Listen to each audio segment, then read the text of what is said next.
ऋषिकेश केवल एक शहर ही नहीं, बल्कि यह एक अनुभूति, एक आध्यात्मिक यात्रा और आत्मा की गहराइयों तक पहुंचने वाला जीवन दर्शन है। हिमालय की पावन श्रृंखलाओं की गोद में माँ गंगा के शीतल और पवित्र तट पर बसा यह नगर हजारों हजार वर्षों से ऋषि मुनियों, तपस्वियों, योगियों और साधकों की तपोभूमि रही है। यही कारण है कि इसे योग नगरी, मोक्ष द्वार और विश्व की योग राजधानी के रूप में जाना जाता है। नमस्कार श्रोतागण, भारत दर्शन में एक बार फिर आपका स्वागत है। उम्मीद है आप सभी बहुत अच्छे होंगे। चलिए चलते हैं आज ऋषिकेश की ओर। वीडियो में आगे बढ़ने से पहले आइए जानते हैं ऋषिकेश की भौगोलिक स्थिति। ऋषिकेश उत्तराखंड राज्य के देहरादून जिले में स्थित है। यह समुद्र तल से लगभग 372 मीटर ऊंचाई पर स्थित है। इसके उत्तर में हिमालय की पर्वत श्रृंखलाएं हैं, दक्षिण में हरिद्वार का मैदानी क्षेत्र, जहाँ पूरब में गंगा नदी तो पश्चिम में घने वन क्षेत्र हैं। यहाँ का वातावरण शांत, शुद्ध और आध्यात्मिक ऊर्जा से परिपूर्ण माना जाता है। बहुत प्राचीन काल की बात है, जब पृथ्वी पर धर्म और अधर्म का संतुलन डगमगाने लगता था, तब देवता, ऋषि और साधु तपस्या की ओर अग्रसर होते थे। हिमालय की श्वेत चोटियां तब भी उसी तरह मौन साधे खड़ी रहती थी जैसे आज खड़ी हैं। उन्हीं पर्वतों की गोद में माँ गंगा की कलकल धारा के तट पर एक ऐसी भूमि थी जहाँ केवल शरीर ही नहीं बल्कि आत्मा भी शुद्ध होती थी।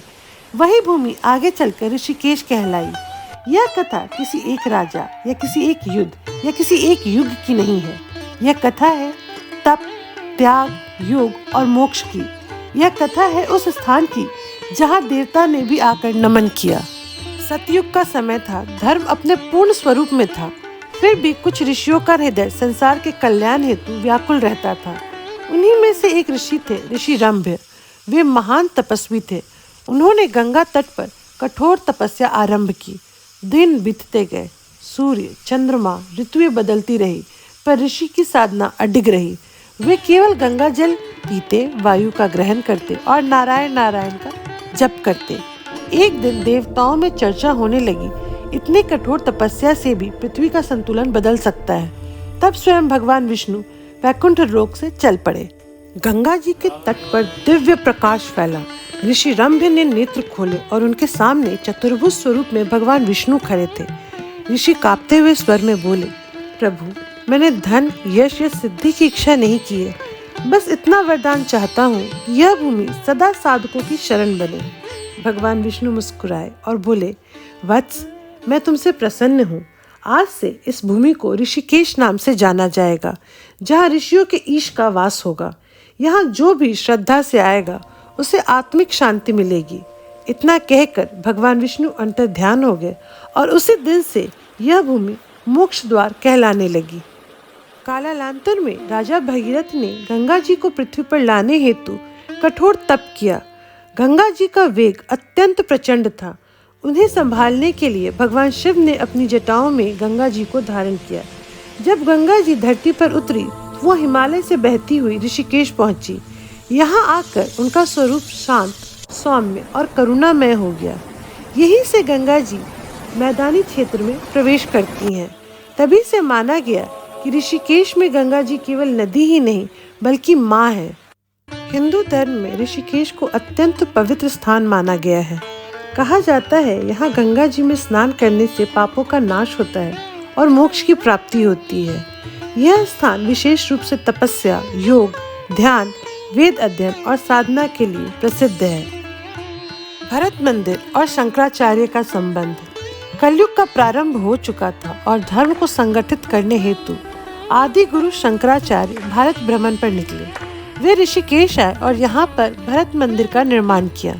उन्होंने कहा कि यह भूमि वेद, उपनिषद और गीता की रक्षा करेगी। लक्ष्मण झूला के बारे में एक कथा काफी प्रचलित है कि भगवान श्री राम के अनुज लक्ष्मण जी ने इसी स्थान पर जूट की रस्सियों के सहारे नदी को पार किया था। स्वामी विशुद्धानंद की प्रेरणा से कलकत्ता के सेठ सूरजमल ने सन 1889 में लोहे के मजबूत तार से पुल की रचना की थी। वर्तमान में सीमेंटेड पुल बनाई गई है। इसके दाहिने और बाएं ओर ग्लास का भी ब्रिज दिया गया है।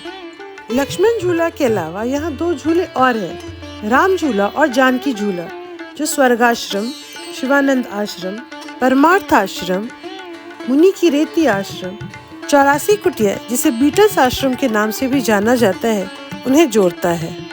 उत्तराखंड के प्रमुख 4 धाम बद्रीनाथ धाम, केदारनाथ धाम, गंगोत्री, यमुनोत्री की प्रवेश द्वार यही ऋषिकेश भूमि है। हर साल लाखों लाख श्रद्धालु ऋषिकेश आते हैं और यहीं से अपनी यात्रा प्रारंभ करते हैं। यह यात्रा मई महीने से शुरू होकर नवंबर के महीने तक चलती है।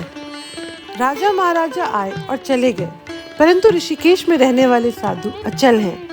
कोई साधु गुफा में तप करते हैं, तो कोई गंगा तट पर ध्यान लगाते हैं, कोई मौन व्रत धारण करते हैं, तो कोई केवल रात्रि में गंगा की धारा, घंटियों की आवाज और मंत्रों के स्वर सुनते हैं।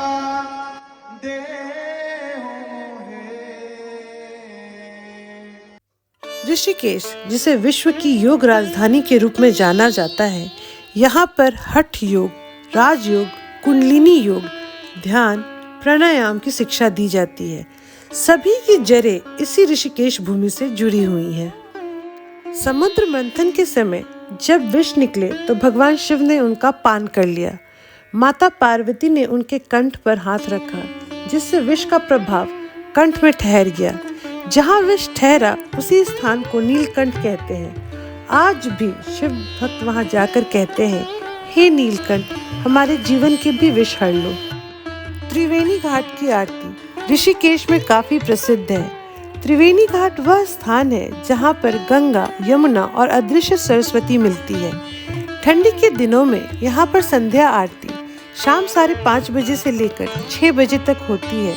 वहीं गर्मी के दिनों में 6:30 बजे से लेकर 7 बजे तक होती है। जब संध्या आरती होती है तो ऐसा प्रतीत होता है मानो देवता स्वयं ही आरती उतारने आए हों। त्रिवेणी घाट के अलावा परमार्थ निकेतन की आरती भी काफी प्रसिद्ध है। इस आरती की शुरुआत साल 1997 में स्वामी चिदानंद सरस्वती द्वारा की गई थी। तब से लेकर आज तक प्रतिदिन आधे घंटे की आरती यहाँ होती है। परमार्थ निकेतन में होने वाली आरती को book of world record London में भी सूचीबद्ध किया गया है। बात करें इस 84 कुटिया के इतिहास की, तो इस कुटिया का निर्माण साल 1961 में महर्षि महेश योगी द्वारा योग और ध्यान की शिक्षा देने के लिए किया गया था। इन्होंने भवती ध्यान को विश्व प्रसिद्ध बनाया और वैज्ञानिक रूप से योग और ध्यान का महत्व समझाया। जिसके बाद 60 के दशक में प्रसिद्ध बीटल्स बैंड यहाँ ध्यान की खोज में पहुंचे। इसी बीटल्स बैंड के John Lennon, Paul McCartney, George Harrison Ringo 1968 में महर्षि योगी के आश्रम में आकर रुके और यहाँ उन्होंने ध्यान की शिक्षा ली। महर्षि सहित इन सभी की तस्वीर यहाँ बनी फोटो गैलरी में मौजूद है। बीटल्स बैंड के यहाँ आने की वजह से 84 कुटिया को बीटल्स आश्रम के नाम से भी जाना जाता था। यहाँ से जाते वक्त उन्होंने कहा था, हमें संगीत से अधिक शांति यहाँ मिली। आज यहाँ पे ग्राफिटी आर्ट देखने को मिलती है। अभी फिलहाल यहाँ पर रिनोवेशन का काम चल रहा है। 13 मंजिला त्र्यंबकेश्वर मंदिर 3 दशक पहले बना यह मंदिर देखते ही बनता है। इसकी नींव स्वामी कैलाश नंद महाराज ने रखी थी। आज ये ऋषिकेश के पसंदीदा धार्मिक स्थलों में से एक है। यहाँ आस्था, वास्तुकला और पर्यटन का अद्भुत मेल है। यह मंदिर केवल धार्मिक दृष्टि से ही नहीं, बल्कि अपनी भव्यता और अनोखी संरचना के कारण भी लोगों का ध्यान आकर्षित करती है। गंगा नदी के किनारे मशहूर लक्ष्मण झूला के पास स्थित यह 13 मंजिल की मंदिर में विभिन्न देवी देवता, जिनमें शिव जी, विष्णु जी, दुर्गा माता, हनुमान जी, राम दरबार के विग्रह स्थापित है। भूतनाथ मंदिर भगवान शिव को समर्पित यह मंदिर बाकी शिव मंदिरों से अलग है।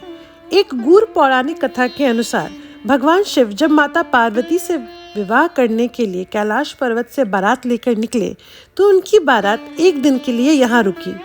शिव जी की बारात अपने आप में ही विचित्र थी, जिसमें भूत, प्रेत, योगी, नाग, गंधर्व सभी शामिल थे।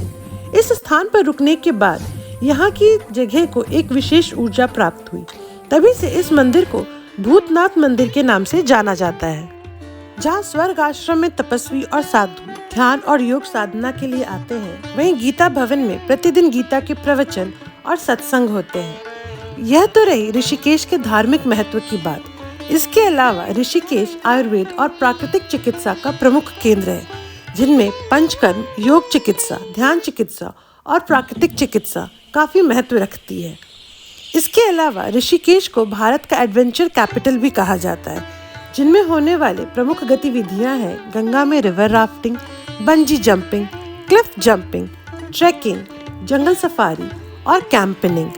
यहाँ मनाए जाने वाले प्रमुख त्योहार हैं महाशिवरात्रि, गंगा दशहरा, अंतर्राष्ट्रीय योग दिवस और कार्तिक पूर्णिमा। ऋषिकेश केवल एक पर्यटन स्थल ही नहीं बल्कि आत्मा को शुद्ध करने वाली भूमि है। यहाँ धर्म, योग, ध्यान, प्रकृति और रोमांच सबका अद्भुत संगम है। ऋषिकेश वेद, उपनिषद, गीता और योग दर्शन के अध्ययन का प्रमुख केंद्र है। जो व्यक्ति जीवन में शांति, आत्मिक संतोष और सकारात्मक ऊर्जा की तलाश में है, उनके लिए ऋषिकेश एक दिव्य स्थल है। ऋषिकेश एक कथा है, एक साधना है, एक मौन संवाद है आत्मा और ईश्वर के बीच। जो यहाँ आता है वह खाली नहीं लौटता, या तो वह शांति ले जाता है, नहीं तो परिवर्तन।